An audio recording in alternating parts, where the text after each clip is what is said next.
Hi, I'm Jeff Gonzalez, president of Trident Concepts, and I'm here with Brownell's Daily Defense to talk to you about trigger errors from our shooter's diagnostics perspective.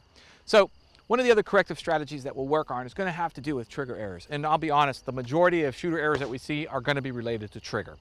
So, the first thing that we're going to do is we're going to start with the shooter making sure that they are applying correct technique. And as we go through this process, we're going to start to eliminate variables that will hopefully ultimately lead us to what the shooter is actually doing wrong. So the first thing we're going to do is we're going to work on trigger finger placement. So if I see a shooter with some shooting errors and they look to be trigger related, the first thing I'm going to do is I'm going to start talking to them about, well, what part of your trigger finger are you putting on the finger? I'm sorry, on the trigger. And they'll start to think, I'm not really sure. Well, problem number one, we need to focus on exactly the precise position of our trigger finger in order to make sure that we are applying pressure correctly. So we'll do a couple strings of fire. Maybe I don't see the error corrected. Maybe I see the error corrected. We see the error corrected, awesome, we move on. If we don't see the error corrected, then the next thing we're going to talk about is the finger's location on the trigger itself. So that means that what part of the trigger are they actually placing their finger? And again, they may say to me, well, I'm not entirely sure, in which case I'll direct them to focus more on where their finger is placed. Then the next shooting string, they can come back and say, oh, you know what, Jeff? I feel like I was more at the top or maybe in the middle. And I'll be like, all right, well, that's okay. But what we want to do is we want to move our finger to the lower portion of the trigger to generate more leverage, more power. So maybe that corrects the error, maybe that doesn't. So the next thing we'll do is we'll start to look at the trigger's movement.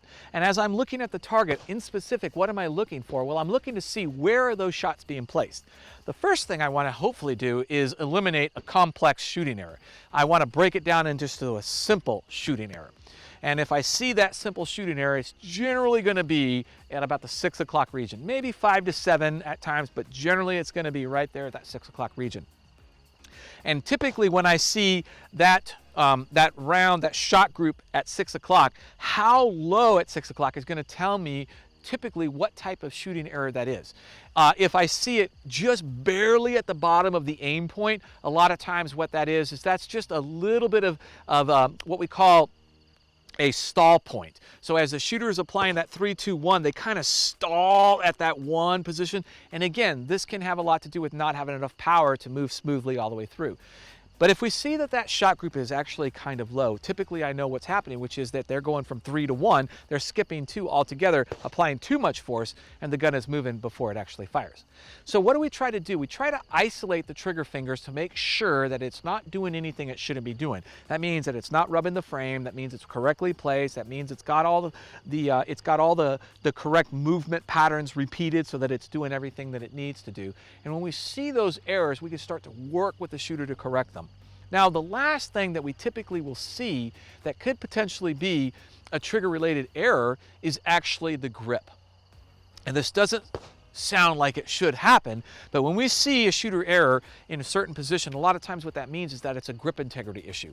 And a lot of times what I'll have to do is I'll have to remind the shooter, make sure that you're squeezing really hard with both hands, because when they are trying to be so precise with one hand, they relax that grip. But they didn't relax the other hand, and so that other hand pulls the shot group over to the side. All right, so I'll create a shooting error right here. We'll kind of go through that diagnostic process, see what it looks like. All right. All right, so I have the shooter shoot a shot group. I try to get about 3 to 5 rounds in that shot group because it helps me to really to evaluate whether the shooter has consistency, repeatability. So in this case, I'll ask the shooter, all right, I see your shot group is mainly at a 9 o'clock position. And we go through the standard litany of questions about, are they doing this? Are they doing that? Typically when I see this, it's going to be boiled down into one of 2 errors. The first error is, do you feel your finger rubbing up against the frame? If you feel your finger rubbing up against the frame, it's going to push those shots directly to that 9 o'clock position. And then I'll ask the shooter, if you feel your finger rubbing up against the frame, before you start pulling the trigger, let's adjust your finger's placement. Make sure that it's isolated away from any other part of the frame. If that doesn't seem to be the problem, if that didn't correct the issue, then the next thing we talk about is that grip integrity.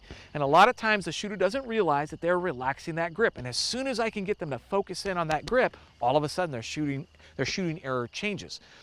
So a lot of times, how do I get them to focus on that grip? Well, I remove the weak hand from the variable. So if they are creating that shooting error because their left hand, weak hand is overpowering the right, by taking this out, it forces them to actually shoot with just one hand. Now, if I see the shooting error still at that 9 o'clock position, I know that it's a trigger-related issue. But if that shooting error corrected and is now centered up, I know now that that was a grip-related issue. So when we put both hands back on the gun, we have to really reinforce, squeeze in equally with both hands. All right, next time you're out at the range, play with these corrective strategies, see what you're doing, see if you can start diagnosing what's happening. And if you have questions or comments, please feel free to post them down below. Until then, I'm Jeff Gonzalez. Take care and stay safe.